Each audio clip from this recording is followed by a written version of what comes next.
Thank you everyone for joining us tonight. I know we don't have a big audience here, but I'm sure you guys are watching at home on MCTV or YouTube. Anyway, please join me for the flag salute.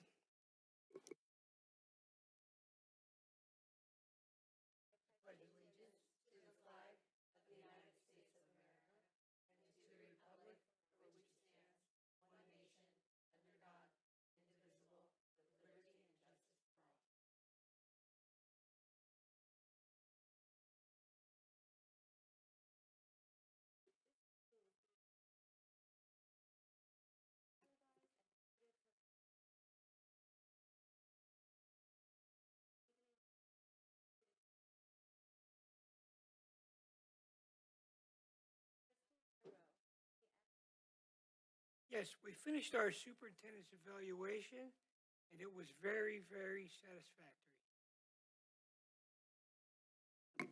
Thank you, Trustee. All right, next, approval of the agenda for tonight. I need a motion. Motion to approve. Second. All in favor say aye. Aye. All opposed say no. Okay, motion carries. Okay, Speakers wishing to address the board on items on the agenda may complete the speaker's card and submit them to the board secretary. Speakers addressing specific items on the agenda will have the opportunity to address the board at the time of the agenda item in the meeting. If you're addressing the board on a non-agenda item, please be aware the provisions of the Brown Act prohibits the board from acting or discussing such matters at this meeting. Public comments are limited to 3 minutes per person per topic and 20 minutes per agenda item. MEF, MEA, CSEA, members of the community, no comments. All right. Next is trustee communications comments. I'm going to open it up. Anybody has anything to report on? Trustee Beltrami? I just wanted to thank the City of Millbrae and the Rotarians for a very successful golf tournament that was provided yesterday at the Green Hills Country Club. All the funds that were raised for this wonderful fundraiser are going to the youth of our Millbrae. So the city uses it for scholarships at the rec department, so children who can't afford to participate in athletics or any of those classes can apply for scholarships. And then the Rotary is always very generous with making sure that they're supporting the schools and giving back the money to the students here so that they can really, reach their potential. So thank you to everybody who participated, especially Trustee Ferrario, who helped with our putting contest. And it was a great success, and we had a lot of fun, and it was a really great event. So thank you, everyone. Great. Thank you. Anybody else has to rope out? Sure. Go ahead. So last week was really exciting with all the graduations. I had the opportunity to go to Meadows School with our superintendent. How exciting it was. It's the end of the year, and the parents and the children are so fired up. Taylor Middle School, wonderful event on Friday. Everybody loved it. Wednesday, we had a pancake breakfast with the Lions Club, and the kids were so well behaved. They helped us clean up for like 20, 25 minutes. They cleaned everything up for us. They come in really excited. We fed them, we probably overfed them. And they were kind of pooped out, but that was good. The principal said that it's good because we now have a practice. And so now they're going to be more calm. And they were kind of like sedated after they ate.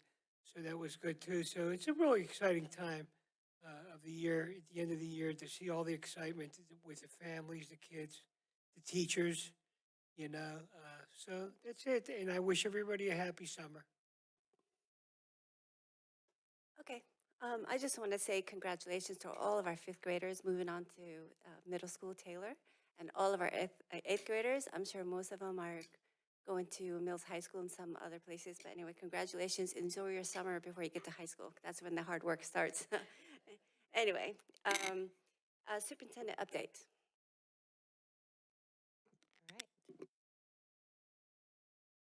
Well, it's already kind of been said, but I have some pictures because a picture's worth 1,000 words, and we're excited that, first of all, happy June, everyone, and it's hard to believe that another school year has already been completed. So our fifth grade promotions, I tried to capture a little picture from all of them. Most of them happened on Thursday morning, so Lomita Park, Meadows, and Green Hills are all at the same time, and luckily our trustees split, and so we had representation at all of the sites.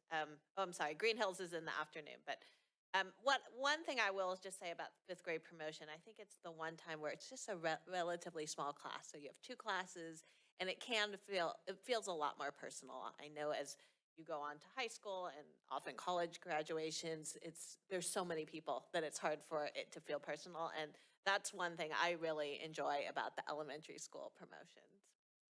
And then as we move on to the next slide, so Taylor 8th grade promotion, but in addition to that, it's not just the promotion ceremony, it's all the other fun stuff that happens prior. So the whole 8th grade class went to the Giants game, so you can imagine more than 200 students walking to the train station, getting on the train and getting themselves to Oracle Park. So we were joking because we had a Rotary volunteer luncheon, and the Taylor parent who earned that honor was not able to attend because she of course, was chaperoning the Giants field trip. So as you can see, the Taylor students had a lot of fun sitting in those bleachers.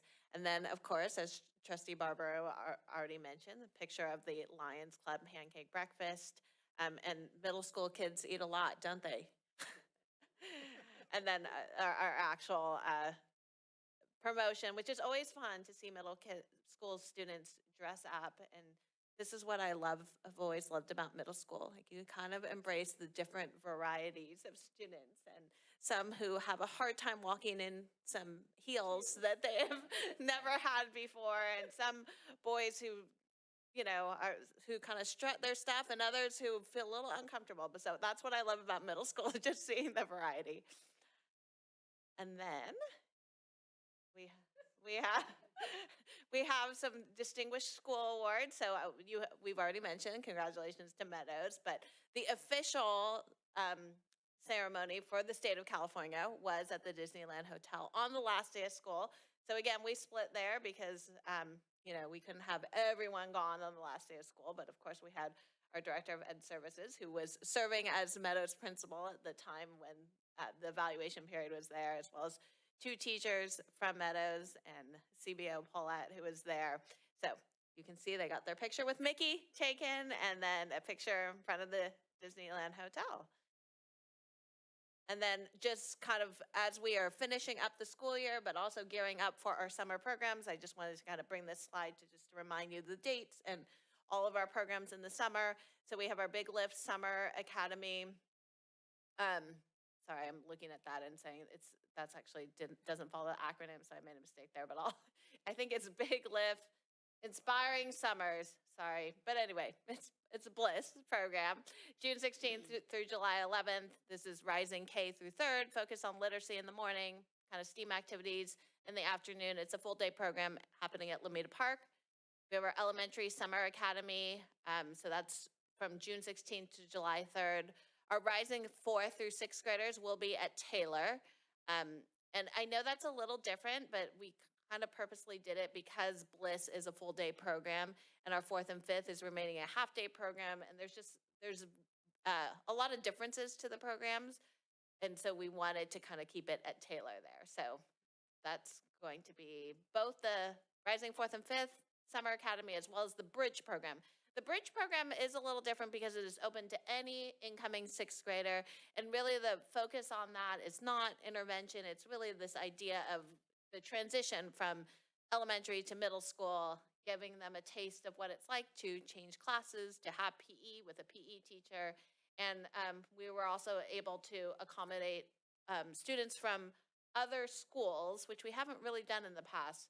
And those are the students who, if you're going to be brand new to Taylor in 6th grade, those are the students who really need Bridge program. So we have a few of our students who are coming from different elementary schools, and then extended school year, ESY, are for eligible students who are receiving IEP services, half-day program at Green Hills. That does go the 4 weeks, but of course, there is not school on Juneteenth as well as July 4th. So that's my update. Great, thank you. I had a question. Yes. Oh. Superintendent Hickey, the Jumpstart Kindergarten at Lomita Park, when is that? It's not, we've incorporated it into Bliss. So it's we have 2 classes of rising kindergarten students, and we invited the students who are not in TK to join Bliss. Okay, So it's not a separate program. We added a class of incoming K. So we have 2 classes of incoming Ks. so instead of it just being 2 weeks, it will be the whole session? It will be the whole session. Ooh. It might be, Nice. Nice. Thank you. yes, it might be an adjustment. We are a little concerned about how long that day is, right? So for Rising K. We're going to make it through. Guess you'll find out if it works for next year or not. Yeah. Okay, next we have a couple of presentations, and the first one, our director, Catherine Wasliff, and it's about the LCAP, Local Control Accountability Plan. Yes. I'll just frame this up as you're getting ready, Ms. Wasliv. So just a reminder, our LCAP, it's a 3-year cycle. Last year, at this time, we were presenting the first year of we were presenting a brand new LCAP.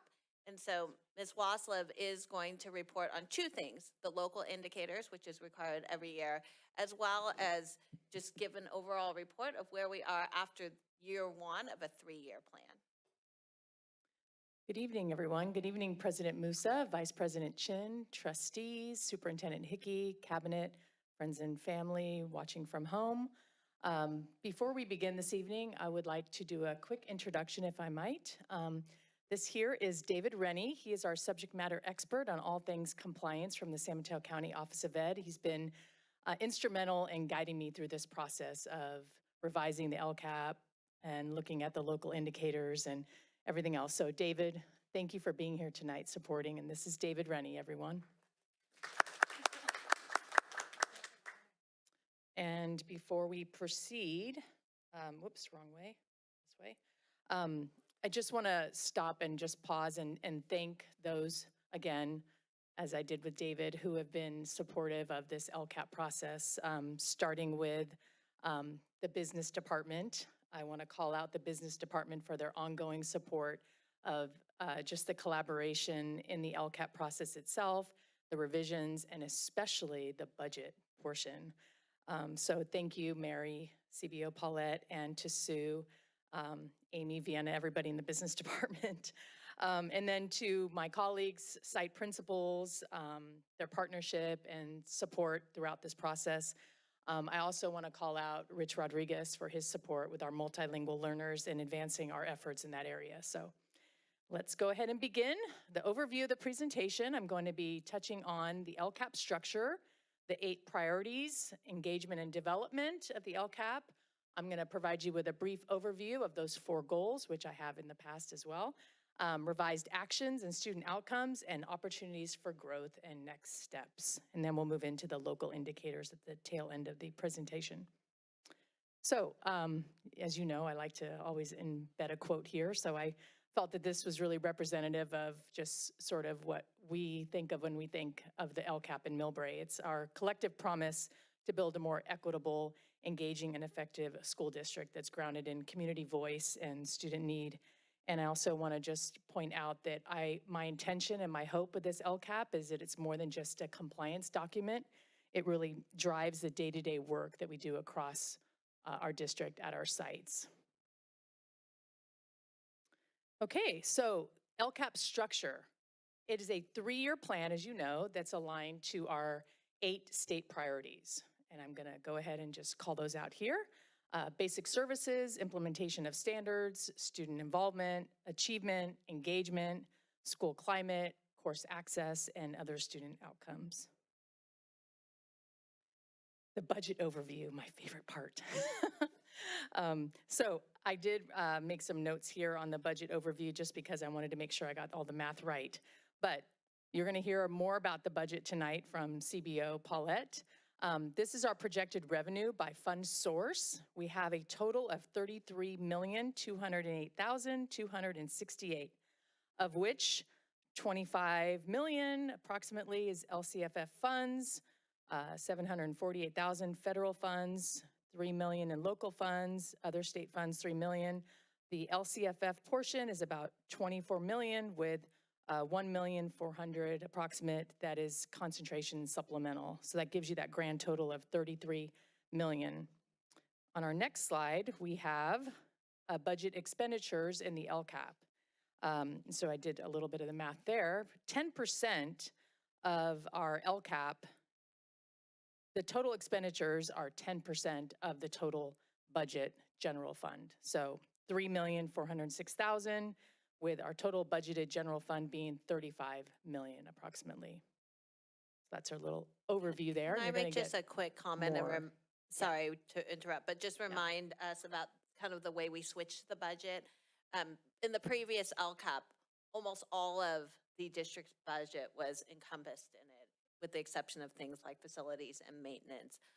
We felt that that was really hard to track, and so we did kind of adjust it to not include everything. So for example, general education teachers, which takes up a good portion of our budget, they're not all listed in the LCAP. But if we're looking at literacy, reading specialists might. So I just wanted to remind us, because it was a little, it was a change from the previous LCAP. Okay, that's okay. Was that math? Math was correct, I believe. Okay, we'll move on to the next section. Millbrae's 4 LCAP goals. So again, this is just a review of what we've already presented this year. So goal 1 is really around that structured literacy, a science of reading, making sure that we're providing that structured block of phonics, phonological awareness, fluency, vocabulary, and comprehension. Goal 2 is around academic achievement. That's that differentiation, standards-aligned instruction. Goal 3 is student engagement, decreasing chronic absenteeism by fostering that inclusive, safe environment. And goal 4 is around our multilingual learners, making sure we're providing that integrated and designated English language development. So those are our 4 goals. Okay, so plan development and engagement. So as I mentioned, this is a 3-year plan. It's updated each year through consultation with our educational partners. And this entire plan really outlines our goals, which I've gone over, our actions, which are more specific under each of those goal areas, services, and of course, the budget expenditures. Okay, so how do we engage our partners? Well, we have 3 concentric circles here that are overlapping, right? We have our staff, our parents, and our students always at the center of all the decisions that we make, so that's why they're there in the middle.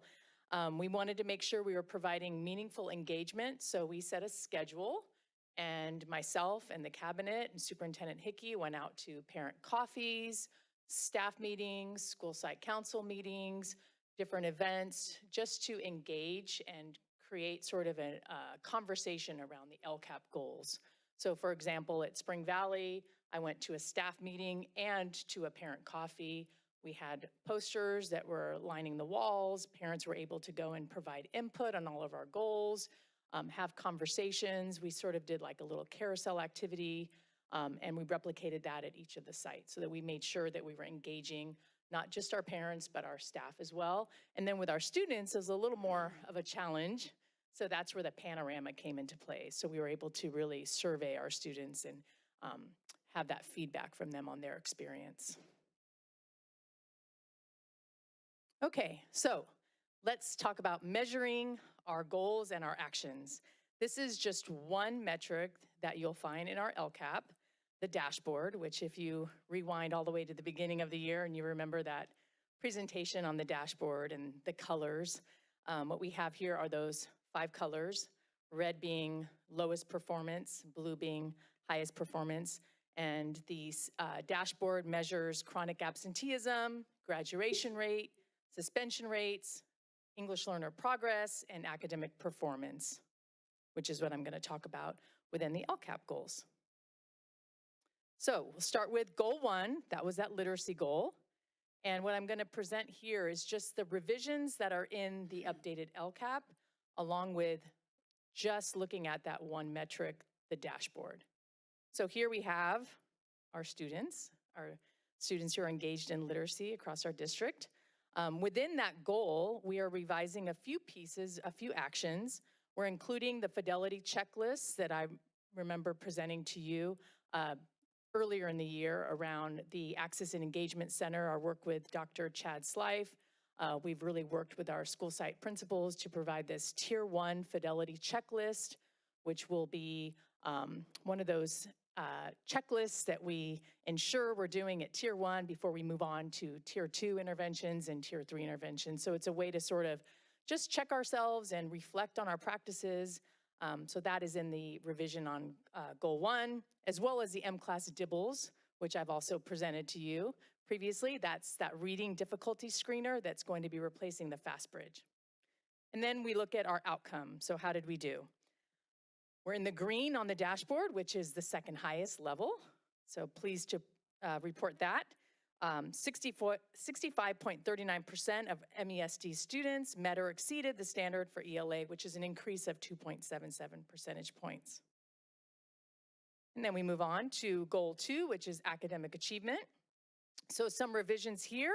We are going to begin implementing universal design for learning. We'll have greater opportunities to differentiate instruction with the promise that UDL provides. as well as ongoing professional learning with our McGraw-Hill Reveal new adoption and the UDL professional learning. So year one outcome, we saw a slight increase overall with a decrease in special education, the subgroup. For the 23-24 school year, 62.55% of 3rd through 8th graders met or exceeded, which is an increase of 1.5%. And moving on to goal 3, which is social emotional learning, attendance, family and student engagement. Revisions to goal 3 actions. We're going to increase family engagement through parent education workshops and events. We're expanding elective offerings at Taylor Middle School.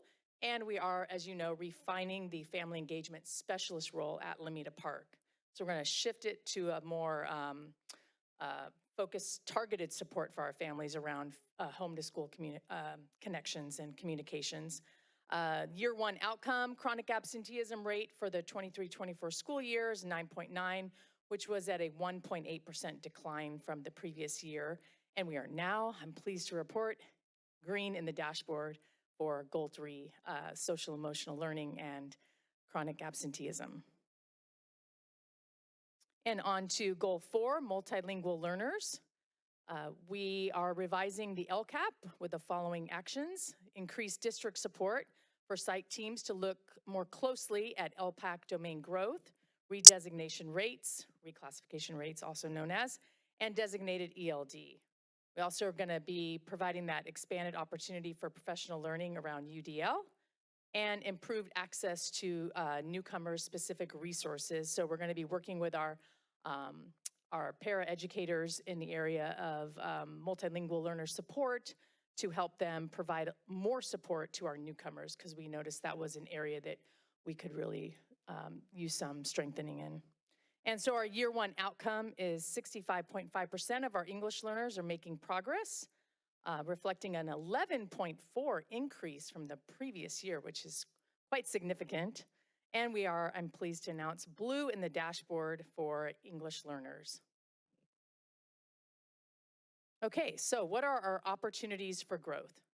As I mentioned, we want to deepen differentiated instruction through the implementation of UDL, Universal Design for Learning, enhance Tier 1 and Tier 2 systems of support across all schools with our fidelity checklist, expand implementation of designated English language development, and improve family engagement with more multilingual communication, more accessible and relevant workshops, and then targeted teacher-selected professional learning. That's an area that was quite clear in the Panorama survey that we are challenged in. So we want to provide much more support in that area and differentiate.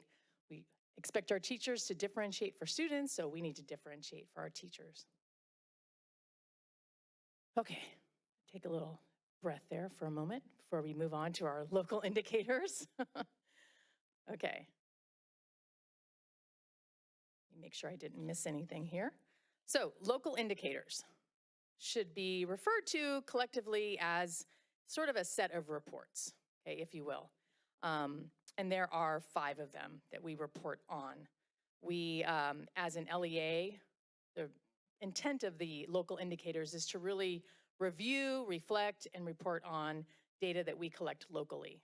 So those 5 areas are basic services, it's referred to as priority 1, implementation of state standards, that's priority 2, parent involvement and engagement, priority 3, school climate, priority 6, and course access, priority 7. That's a total of 5 indicators that we report on. So those series of reports are collectively known as local indicators. And here's our self-reflection rating scale, 5 being the highest with full implementation and sustainability, to 1 being the lowest at exploration and research. So it's just sort of that scale of 5 to 1, really shooting for 3 or above. And so looking at priority 1, basic services, I'm pleased to announce that we have no reported instances of students that do not have access to curriculum or materials that they need. 0 instances of facilities that do not meet good repair. As you know, Rudy and his team do a phenomenal job, so that's all 0 instances. And then we have what's referred to as the TAMO report, which is a teacher assignment monitoring and outcome report, which is via DataQuest. And this is the most recent data that we can provide to you.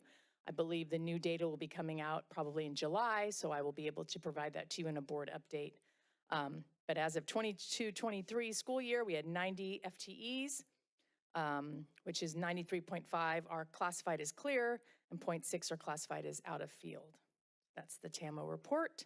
So that's priority 1, basic services. Moving on to priority 2, state standards. This is our core curriculum. So you see on the left-hand column under domain and subject, ELA, ELD, math, science, NGSS, next generation science standards, and history. So professional learning for teaching, making materials available in all classrooms, implementing policies and programs to improve instructional delivery. So again, this is a self-rating. So we collectively, as a team, site administrators, cabinet, rate ourselves in these areas. Again, going back to that scale, we are looking for a 3 or above. So we have 4s all the way down across most areas with the exception of NGSS. Moving on to state standards other, which are those other areas like career technical, health, PE, visual performing arts, world languages. We're looking at implementation of standards. We have 4s all the way down. Then we have the activities in those areas. So identifying professional development needs. Again, according to the panorama, that's an area of need, so that's at a 3. Professional learning needs of individual teachers and teachers not yet mastering. That's where that's more one-to-one coaching with site administrators and individual teachers, which is much more feasible and doable for our sites. And then we move on to parent engagement. This is a quite dense slide here, so I'm not gonna go through each and every one, but I will just call out a few areas where we were at a 3, which if you're looking at the first column here, number 4, developing multiple opportunities to engage in two-way communication between families and educators, that's at a 3. We need a little bit more help in that area, and that's just an area that we can grow in. Providing professional learning, as I mentioned earlier, to really partner with and improve the capacity of our families to engage in the school system is at a 3. And again, effectively engaging our families in advisory groups, that's at a 3 as well. And this probably looks familiar to you. This is from the Panorama survey that I shared at the last board meeting. So this is the school climate priority 6.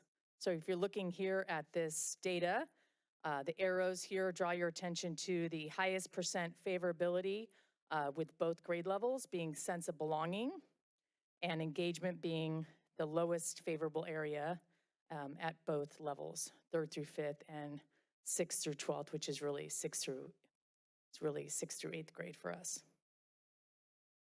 Okay, and then our last priority, priority 7, is access to broad course of study. So this is really looking at access and engagement of our students. So at all elementary sites, our students receive the core academic instruction. They also receive enrichment opportunities, as we know, such as art, music, and STEAM. And at the middle school level, they are exposed to a wider variety of elective offerings.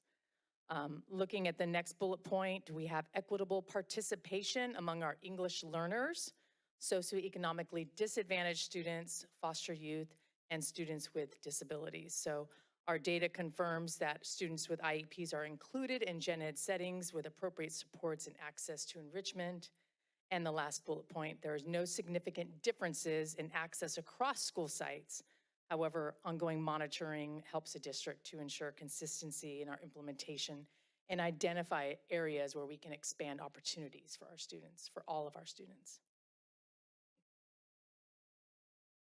And that concludes my report on the LCAP Year 1 revision and local indicators. Thank you. Okay, I'm going to open it up to the board. Any comments, questions? Go ahead. Yeah, excellent presentation, Catherine. Thank you. Just a couple of questions, maybe just for some information for our folks at home. When you mention UDL, Universal Design for Learning, is this the first year that our teachers are going to be doing a PD in that area? And could you speak to whether that's a curriculum or a program or a process? Great question. So UDL has been, around for quite some time. However, I believe this is the first formal opportunity that we are providing our Millbrae staff. Rewinding 2 years ago at Meadows, I remember providing a little bit during a professional learning day on UDL, just as an introduction to the guidelines around UDL. And what you're really looking at with UDL, it's not a curriculum, it's a framework. And it's a framework for access. So when you think about how buildings are constructed, they're constructed so that anyone can access, right? So when I think about students, I think of students that need support, mobility support, right? So we want to make sure that we have wide aisles for our students, right? And ramps, what have you. So when you think of developing curriculum, you think of access for students' entry points, right? So what UDL does is it's a framework for how we present curriculum. So we're looking at engagement, that's one pillar. We're looking at representation, and that's how we represent the curriculum. And then we're looking at action and expression, and that's how our students express what they know. So it's those three areas that are the guidelines around Universal Design for Learning. So it's based a lot on differentiated instruction. It is, which is an old exactly. term, but I'm not quite sure on how much PD has been done. I know some PD has been done on differentiated learning practices in the past. Will that be incorporated into the UDL? I believe PD? it is exactly what you're referring to. Differentiation is looking at the process, right, of how we're teaching, the product, and the content, which is really another reframing of differentiation, but with a different name or a different twist to it. So it's universally designing our classrooms for student access. So it embeds differentiation within. So my other question is about tier 1 and tier 2. So we hear that a lot. And so tier 1 are interventions that are done within the classroom setting for all students. And then tier 2, can you speak a little bit to tier 1 and tier 2 interventions? Well, I believe tier 1 and tier 2 can happen, they both can happen in the classroom, right? Tier 2 can happen in the classroom. It's the style of the delivery, right? I think what differentiates those tiers is the ratio of the students that are receiving those supports, the consistency, so how often are those supports provided, and the time, right? So if you're looking at a Monday through Friday, and you're looking at a 1-to-1 teacher and student for 45 minutes to 60 minutes, that's probably gonna move you up to a tier 3. Whereas a tier 2 might be a small group, 5 to 6 students with one teacher, 2-3 days a week, 30 to 40 minutes, so it's really the intensity, it's the ratio, and it's also what's research-based. It's curriculum that's being utilized that differentiates those tiers as well, right? So the more intensive research-based, I'm thinking of special education director, we have Linda Mood Bell, we have Orton Gillingham, we have Sonday, we have different programs that are evidence-based or research-based. They're tried and true. You can find them on What Works Clearinghouse, right? That's also what differentiates the tiers. Thank you. Yeah. Okay, any other questions? Thank you. That was a great presentation, and I'm really impressed that we're having growth in all of those areas, and it's nice to see the local indicators back, because I know we were missing those for a few years and got kind of dinged by not having them Well, presented. David and I are uploading those tomorrow. So that's great. We have an appointment. I was just curious about UDL, to piggyback on Trustee Ferrario. So you're rolling out the PD for the teachers. Can you just speak a little bit about how that's going to look in the upcoming years? Because I know our PD time is very limited with the teachers. So how are you presenting this information to them throughout the year? Thank you. Great question.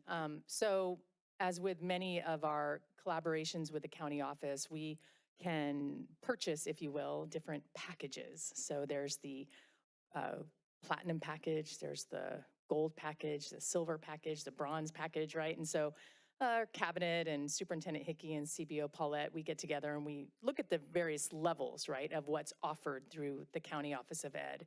And so when we brought this to Superintendent Hickey and said, we really want to do UDL, we were looking at the different options that we had, or packages, if you will.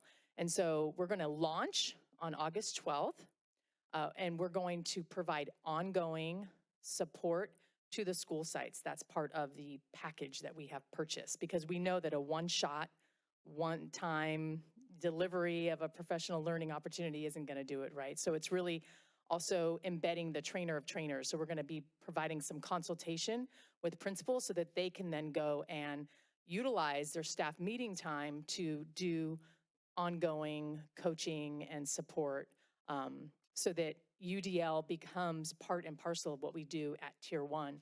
We're also going to plan some site walkthroughs and some just, drop-ins, at sites to just check out how Tier 1 is going with UDL. Thank you. When I have a meeting, it's in the board updates with Dr. Slife to plan the PD and all that. So you'll see that in your updates. Really great presentation. I love kind of the breakdown. It's super clear how the LCAP is being laid out now, and I like the change in the budget. And it's great to be able to see measurable progress. I really like the fact that the metrics are something that we can really get our arms around and track. I just had a couple of questions regarding Goal 3 and the revisions. Can you explain a little bit more about what we're doing there in terms of family engagement that's different, and also the family engagement specialist role that's changing? Yes, let me cycle through there. So increasing family engagement through parent education workshops and events. This year, with the Big Lift, we focused primarily on Lamita Park, and we would invite our students that are identified as needing targeted support, which is also known as CSACE. And we felt that worked for the Lamita Park community. It was, as you know, about once a month that we provided these family engagement workshops based on what Lamita Park had been surveyed and had basically communicated what their needs were.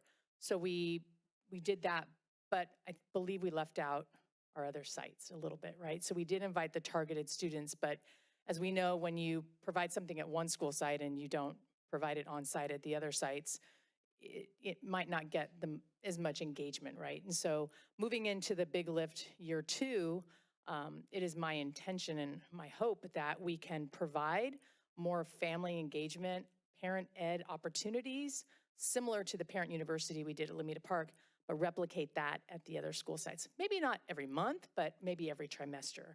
I also believe that every month might be a little too much, because some families maybe by December or January are, oh, I've already been to 4 or 5 of them, and there's every month. So I think if we target it and we really survey our families, we offer multiple workshops on one night, 3 times a year, we probably would get a pretty good engagement and return on our investment. In terms of refining the family engagement specialist role, that based on feedback from our panorama and feedback just from staff, we're looking at targeting that support with a certificated teacher next year, which wouldn't be to the 1 point FTE, it would be limited, but it would nonetheless be more targeted for the needs that were expressed via the panorama survey. And in terms of expanded elective offerings, I've been working with Erin, and she's been informing me of the meetings, ongoing meetings that Superintendent Hickey and her team are having on making sure we offer more electives based on what students are expressing that their needs are, or their wants, rather. Oh, that's helpful. Thank you. Great questions. Thank you for a great presentation. Again, I guess the UDL is a thing. So in goal 2, so in green it shows that we met, and we increased by 1.5. But the slight increase overall and decrease in SPED, so 19%, 19.8 to 8 students with disabilities met or exceeded, but there's a decline of 5.6. So I don't see in terms of revisions, or I'm not sure if you can answer that, what are we, when we talk all learners, but special education is a different way. So can you just speak of that? Like, it's not in the green, so does that mean the disability we dropped and it's not in the green, it's a different color? Yeah, so the green is the overall for students in math. So the overall number or category rather on the CD dashboard is green. However, we have subgroups that can Yes. be in the red, in the orange, in the yellow, and green or blue. So with that decline, we are specifically calling out Universal Design for Learning as an opportunity to address what perhaps might not be happening in Tier 1 for our students with special needs or unique challenges, right? So we know we have students who are receiving resource support that are in the general education setting. However, looking at the decline, could be due to perhaps the design of how the information is being presented, or the level of engagement of those students, or the level of expression that is being expected. Maybe a one-size-fits-all assessment rather than an alternative assessment for those students. So that's what UDL is going to do. It's going to reach all of our learners as opposed to just one group of learners that learn one way, right? And so it's going to help our teachers understand how we can design our classrooms and our curriculum to meet every single student. And that includes our special education students. If I could also just add, because we have a brand new elementary math adoption as well, and along with that will become professional development, as well as the fact that we have the new math framework and having materials that are aligning. So there will be a large emphasis on math due to that as well, combined with the UDL. Yeah, I'm gonna, some kids with in special education are in tier 3 and 4, right? So the tier 1 will not, it's not gonna work for them, right? So just something that for us, because I don't, yeah. And So for our students that are in our SAI classrooms that are Yeah. getting more specialized instruction, the hope is that they will be also receiving the UDL ongoing coaching and support professional learning. And then working with our special education director, will be continuing to provide those opportunities for professional learning around the Sunday curriculum, the unique curriculum, touch math, all those specialized curricular areas that Dr. Passmore has worked on with her SAI staff. Okay, all right. I just So want to- collectively, the hope is that with all that we're doing, we will see the increase in math. And also, we're going to be looking at UDL through the lens of math practices. We're partnering with Kim Bambo from the county office too, with Dr. Slife to provide that UDL in the afternoon after the math professional learning on August 12th. So we're hoping to combine the two together. Okay. Again, thank you. The revisions are great. That's what's nice about the LCAP is you have 3 years, and every year throughout the year you get to change and revise. And hopefully throughout the year you're changing it, like revising. It's constantly revising based on the students, where they're at, whether if they go from second grade to third grade or fourth grade. I'm sure based on the workload will change. Anyway, but yeah, thank you for that. It should be a living Work- document, and yeah. with David's support, he's helped me really understand how to make those revisions. And then when you tweak one thing, you're tweaking all these other boxes too. And so it's been a work in progress and a learning journey for me. So, but Yeah, it's no. been great. It's great because, sometimes when we talk about the LCAP, we forget that there's a budget attached to it. Yes. So any change that you make or addition or, that affects our budget as well. And I'm sure we'll hear about it next. Anyway, all right, thank you. Okay. And, yeah. Thank you. I'll get you spooled up here, Mary. All right, next is our budget presentation proposed. And if I could just make a comment to our trustees that we did add a slide 15, that wasn't in the original packet, which is why you have a copy of just this slide 15 in front of you.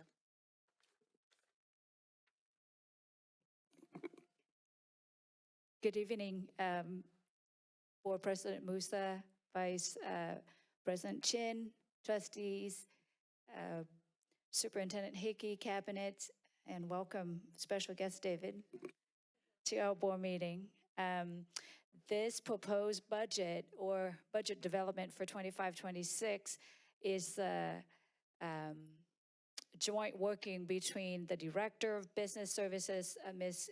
Sue Kim, and myself, working together along with, of course, Superintendent Hickey and every cabinet members, right? Because this is a budget, so it's everyone involved.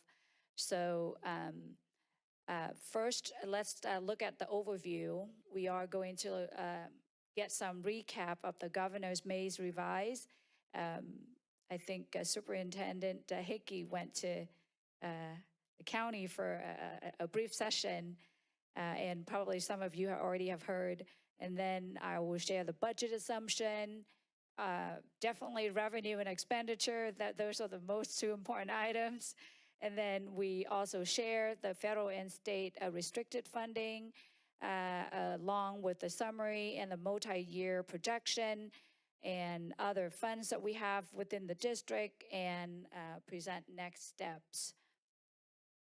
The next two slides are the sort of highlights of the May revise that Ms. Kim and I attended through the School Services of California.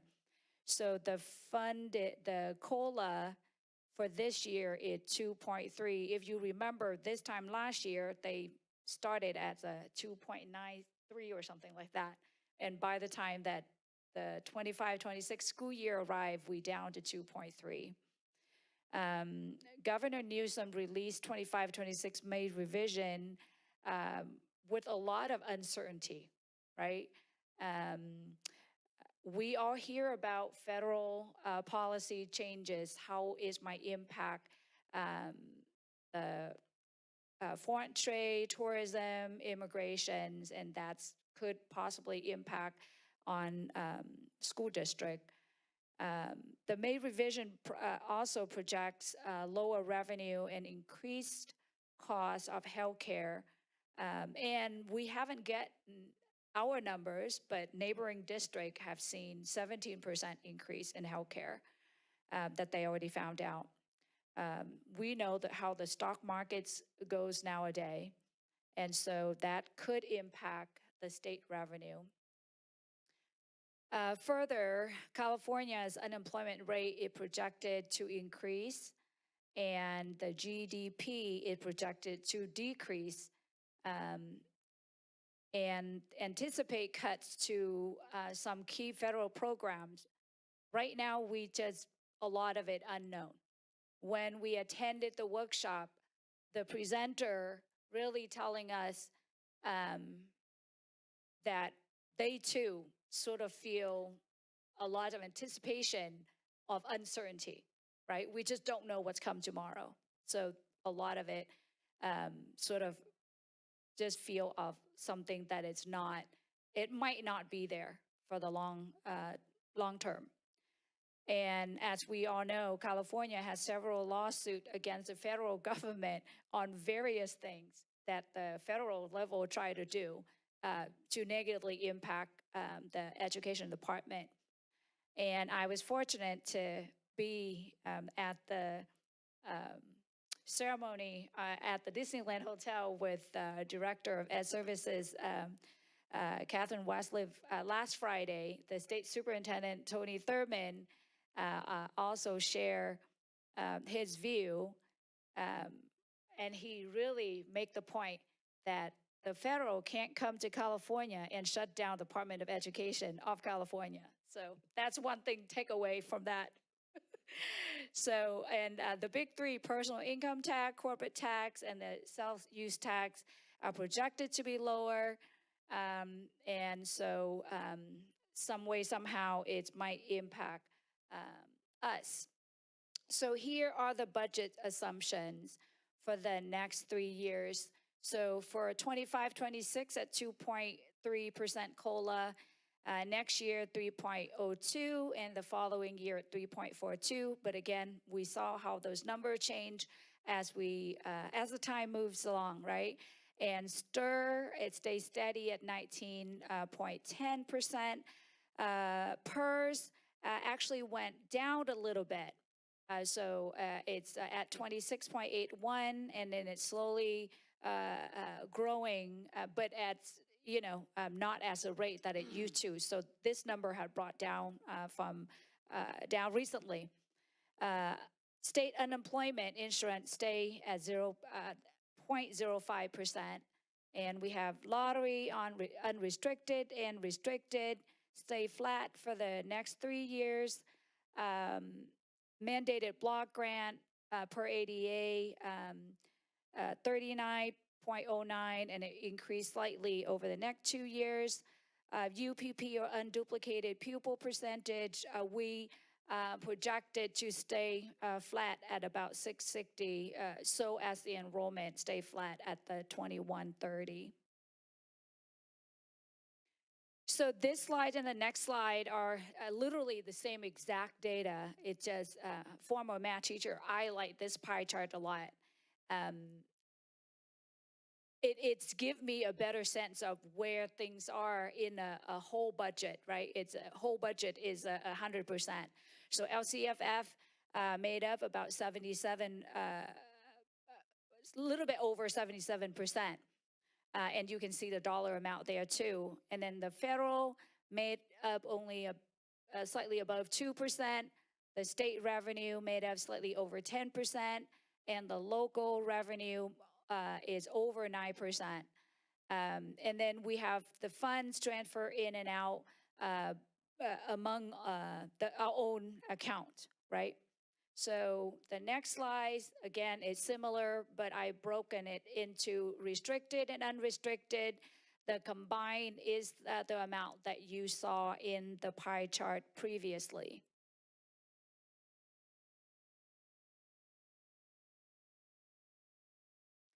Similarly, for the expenditure, this slide is, I'm showing in the pie chart. The next slide you will see is in the table chart, so you can see. So certificated salary, you can see made up almost 42%. Classified made up slightly over 14%.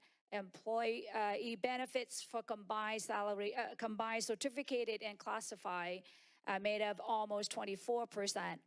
And so as you can see, if you add those up, they made up over 80%.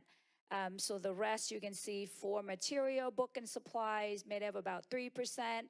Other services, I just want to point out in the dark blue, almost made up 17% due to the fact that half of our paras and I think also half of special ed teachers were contracted, right?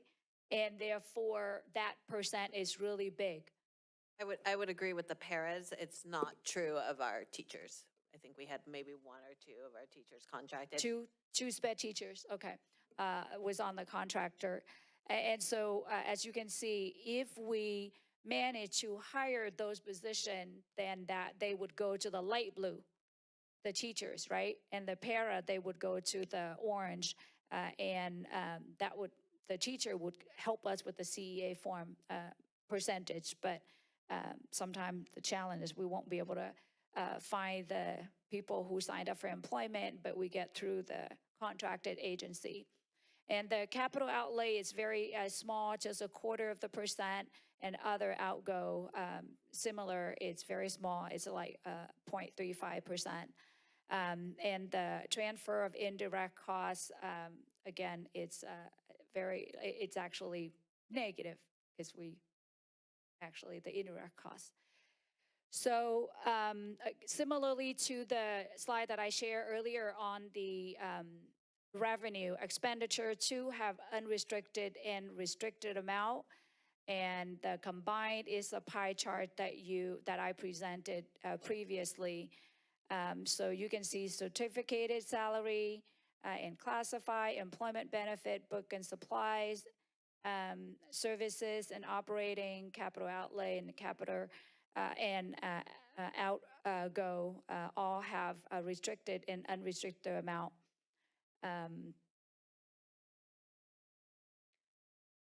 So this slide, I just put revenue and expenditure right on top of each other to show you the difference between the two. So we take the revenue, we subtract the expenditure, right? So that's why it comes to negative. We take in less than we spending, and therefore the numbers are in red. And I also show where is the beginning balance, and I subtract that red amount in the parentheses, give us the ending fund balance for just this year. So the combined ending fund balance is $9,975,226. And this is the multi-year projection, restricted and unrestricted combined. So you can see, again, similar, the first few the first like 5 rows are similar to the table that I shared a minute ago. But I added on this one is the components of ending fund balance. So that ending fund balance of 9.9 or almost 10 million breakdown to the restricted amount, and then their 20 petty cash has been, I don't know how many years it's been carrying over, and it just sitting there. And then the reserve for deficit spending, and then assigned by the board, right? Reserved by the board, remember 17% or worth 2 full month of expenditure. And then by law, we have to have a 3% reserve for economic uncertainty, and everything's add up to 9,975,226 for the 25-26. Similarly, 26-27 and for 27-28 school year, we use similar assumption that we share with you on slide number 5. We use the COLA that is presented. We use the ADA. I know we are at the basic aids right now, but Ms. Kim and I working on this budget and consulted with the county. We are planning a budget, conservative budget. That's mean we still planning as if we LCFF. And so I just want to point it out there. On this slide here is the combined of last year and this year. So we can see the adopted budget for 24-25. It comes, the actual budget, it coming a little bit higher because when adopted budget, for example, right now we are adopting budget for 25-26. We don't know the donations, right? As it's come in, then we collect and we add on, but we don't know. And also we are also for 24-25, we switch from LCFF to basic aid. So we have a little bit extra funding there. So that shows the revenue a little bit higher. The expenditure, because of the vacancy, at the adopted, it was 35.7 million, but actual is only 34.7 million because of many vacancy couldn't fill. Decentralized funds to the site that not get used, it's okay, we can roll it over. Things in that nature. For the 25-26, as you can see, the revenue is it's almost flat compared to the estimated actual due to the following reason. We no longer have cow shape, reduction in donations, reduction in cell tower income from the rent.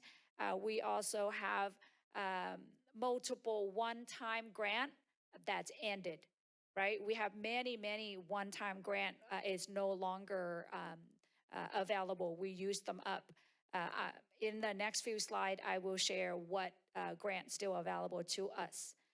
And so the expenditure for 25, 26, we include the salary, we include the health and benefits increase, we added a position, and of course, we carry those vacancy right along. And here are the summary of other funds. So Fund 8, we have student activity. It's literally stay flat. Fund 13, Director of CNS have done a good job, so she kind of keep her budget almost flat there. Fund 17 grew a little bit, and so as the Fund 19, the foundation. For the Fund 20, that's a post-employment benefits. It went down a little bit due to increase in healthcare. And Fund 25, it's went down a little bit. And the best fund, Fund 40,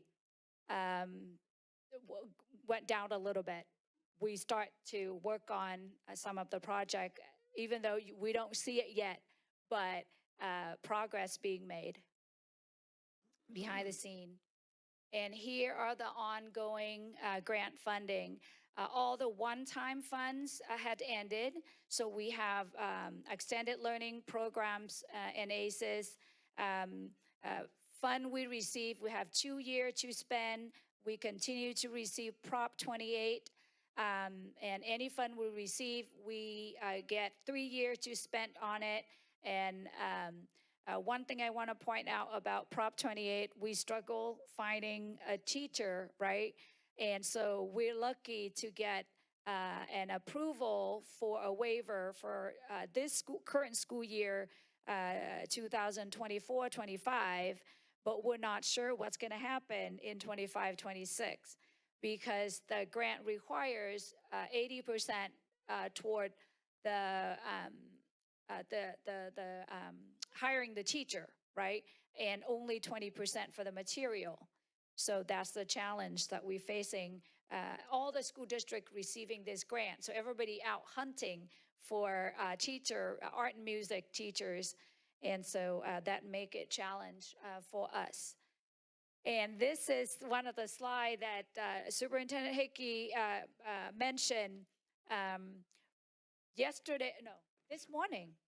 We received an email from the county, David probably noticed this too, that we're supposed to have this public notice of vacancy prior to the public hearing, and therefore we quickly adjust and added this slide for its compliance, but we will add it to the next board meeting as well, just so that the public is fully aware. So what this bill is asking is it hold the district accountable to make sure that we do everything we can to hire all the position within their credentials, right? And then if we don't meet, if any of the category that higher than 20%, then we have to work with the bargaining unit, to make sure that we share responsibility to fill those positions, right? So they listed out here responsibility that we need to comply. And for Millbrae and for business department, we are committed to make sure that we maintain a structural balanced budget. And of course, as the Director of Ed Services mentioned, the student center is the must. And business department job to make sure that we build adequate reserve and make sure we won't have cash flow problem. And we want to make sure that at the end of the day, the risk is mitigated.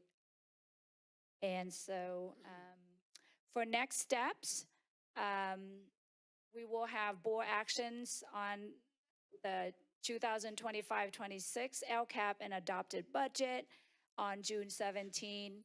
And then the state budget adoption, final result by June 30th. And then after the state budget is enacted, if the district have any revision or changes, we have 45 calendar days to do so. Any question? I have a couple quick questions. Could you tell me about Fund 19? Where did that Fund 19 come from? Okay, let's see if I, how do I go back, Jeff? Oh, I figure. That's the foundation one, that's not MEF. I believe it was a specific donation at one point. One donation? It can be multiple, but so all the donation are restricted.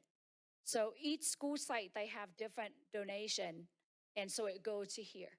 It's like, it park here, but it belongs, like certain group donate and they want their money to go to certain things. So this is where we create so that it kind of park here, but we have to serve based on the restriction of the donor. But this is not MEF. But it's, Right. is that PTA? No, it's not PTA either. Also, Prop 28, the arts and music, Prop 28, how's that going to be spent? Who's collaborating? Who's going to decide where it goes? So business department allocated fund to each school site based on, mostly based on enrollment. The principal working with HR tried to hire teachers, and the principal working with the teachers tried to get the equipment that needed for their own site. One So- other comment about Prop 28 is, we have been trying to post to see if we can hire direct hires. That has proved to be challenging. So we are doing other things like contracting out. Music for Minors is one example of what's paid for by Prop 28. I know that Green Hills and Lomita Park did something in the spring where they used Spindrift School for the Arts to do a few sessions.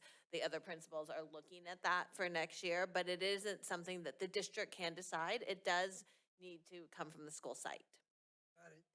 And last but not least, the summer projects. Could you give us a quick summary of what's coming up for our summer projects for maintenance? Rudy had sent out a calendar for share with the cabinet and with the principal, where they start cleaning, what other things that been doing. We started seeking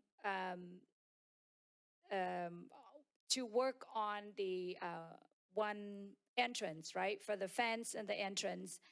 But again, you don't see it moving, but we're working behind the scene.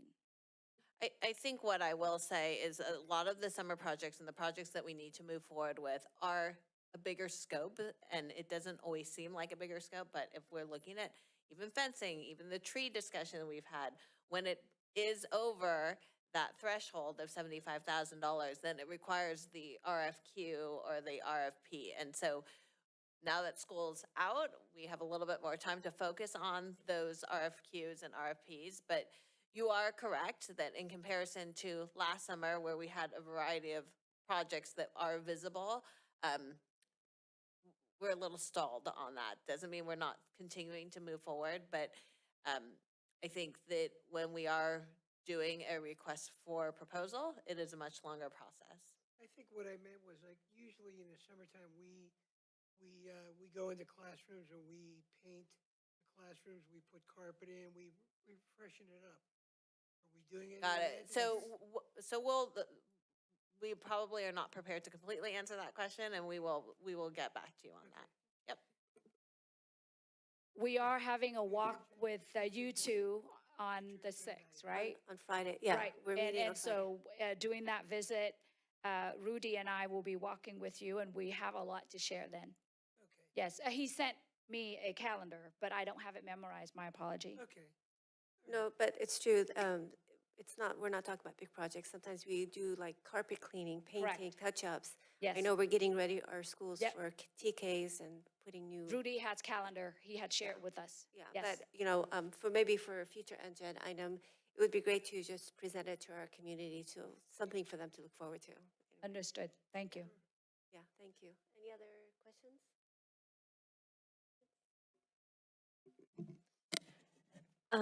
Can you remind me again? That microphone is looking like it's on its last legs.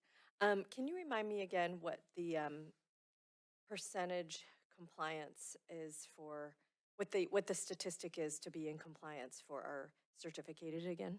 60.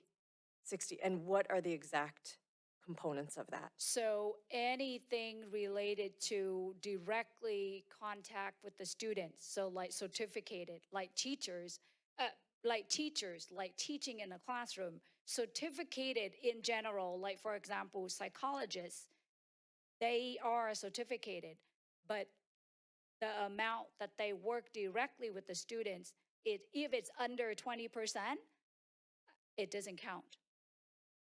And just a reminder, that 60% is not just certificated. It's anyone who works directly with students is Right. really the definition. So as, Classified, like right, the so para a that para work who's in the directly. classroom, Mhm. a sped para, but, Not all paras. Yes. right. So it's really, I think the key is they're directly working with students. Mhm. Okay. Now, What even- about contracted paras? We don't, that's the problem we have, right? Last year, we brought it to your attention, I think in November or December. I wasn't here yet, but I watched the presentation and we presented to you that we didn't make it. It was a $1.6 million short of that 60%. So if you do the 1.6 million, that's equivalent to almost 5%, right? But 800,000 of those we use to hire contractors. So in a way, we short 800,000, no matter what we short. So because of that, when I came in January, we submitted the waiver to the county. And if we can explain to the county, we can show that we did try, we have so many posting, we can prove that we did all of those things and we couldn't hire. And so they approve, and therefore they release that 1.6 million. But if they do not approve that waiver, they will hold whatever the percentage or the amount that we didn't make, they would hold it. And they would want to talk to us about that amount. But in general, it has to come from our payroll is the answer to that. Well, yeah, that's what I was wondering, because obviously contracted paras are working directly with students. Right, but they However- really are looking when it has to come from our payroll, which is the issue. Okay, and that Yeah. includes like all of our music for minors and No. all those other, Well, music for minors is a little different because that I would view contracted two ways. So we do contract with Music for Minors as a different company, but I view that a little differently from we actually have an open position and we are trying to fill it, and we fill it with a person from a contracted agency versus a company like Music for Minors that we bring in separately to do music. okay. So La Garza and For PE. you're right. Now, that is a little different. If we were to hire our own PE teacher, it would cost us a lot more and it would count. But when we are talking about the 800,000, we're talking about positions and not ever specifically companies like Music for Minors that we're contracting. Right, so even though we have a lot of programs that work directly with students, if they're contracted like Music for Minors, La Garza, CAMED, paras, those are not part of the 60% calculation. Correct. And we're still like when we look at the future years, like going forward, I know it was 1.6 for this past school Past year. year. What is sort of, and I know we don't know yet, but are we close? We're close, but we're not making 60% based on Sue and I looking at preliminary. But For this budget? yeah, for the Okay. 24, 25. Okay, for 24, 25. And what about for the outgoing years? I know it's just based on kind of steady state assumptions, but curious as to how close, are we getting closer? I think we are inching closer. There's a few factors that help us with that. I mean, with increased TK staffing, we're adding 3 classes, the ratio is going to 10 to 1, so we're adding 3 teachers, 3 aides. That would add to our 60%.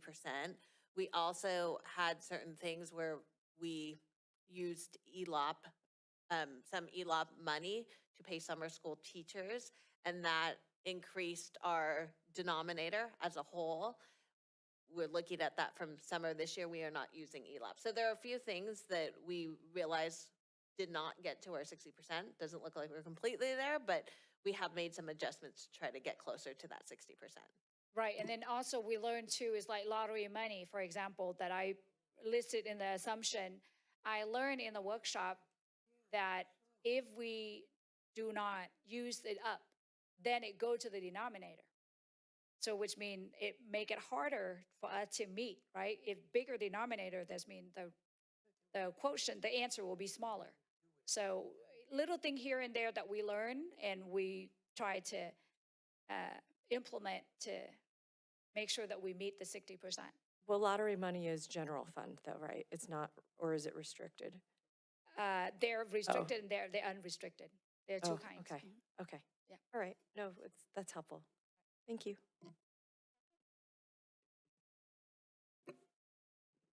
All right, thank you. Just quick question. So this budget will be up for adoption next board meeting, correct? So in between now, the final budget from the governor that comes out on the 15th? Or this is but there's a lot of uncertainties in terms of numbers and funding cuts. So when do we find out? When do we find out? It's presented. So this is what we're working with. Okay, all right. Then we'll come back to you on And adjust. Got it. Great. Yep. Thank you.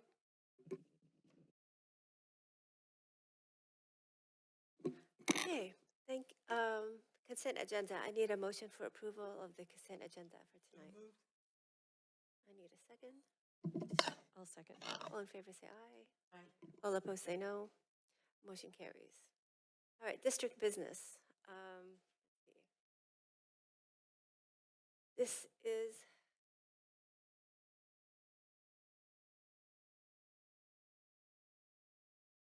This is a public hearing.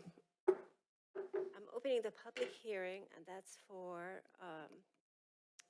Millbrae Elementary School District 25-26 Local Control Accountability Plan adoption and the Millbrae School District 25-6 budget adoption. Any comments, questions coming in? I don't see anybody lined up. Anyway, all right, public hearing closed.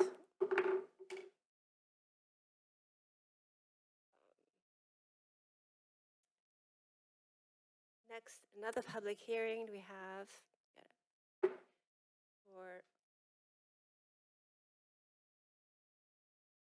it's the same thing, right? No, this is the LCAP. No, this is the budget, okay, so, but it's the same thing. Millbrae School District, this 25-26 Local Control Accountability Plan adoption and the Millbrae School District 25-26 budget adoption. Any comments, blue cards? Nope, all right. Public hearing closed.